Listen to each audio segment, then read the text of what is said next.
ठीक आहे, रॉकेट सरळ जाते ऑर्बिटमध्ये जाते, त्यानंतर त्याचे जो रूट आहे ते फॉलो करते. पण त्याच्या मागे पण खूप सारं सायन्स आहे, की जसं तू कन्व्हर्सेशन सुरू व्हायच्या आधी सांगितलंस, की रॉकेट एकदम सरळ सुद्धा कधी नाही जात. म्हणजे आता एक पर्टिक्युलर डिस्टन्सपर्यंतच एक सरळ रॉकेट जात असतो, हं. की मेजरली आपल्याला जेवढी आपली ग्रॅव्हिटी आहे त्याच्या म्हणजे ग्रॅव्हिटी जिथपर्यंत आहे तिथपर्यंत असं म्हणण्यात चालेल.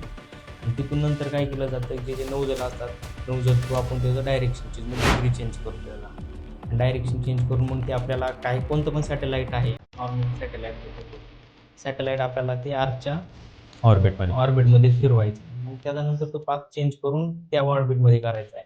आता तो ऑर्बिट फिक्स करण्यासाठी आपली जी स्पेस एजन्सी आहे ओव्हरऑल वर्ल्डच्या त्याच्यामध्ये फिक्स केलेलं आहे, की मला इथून इथपर्यंत जायचं आहे.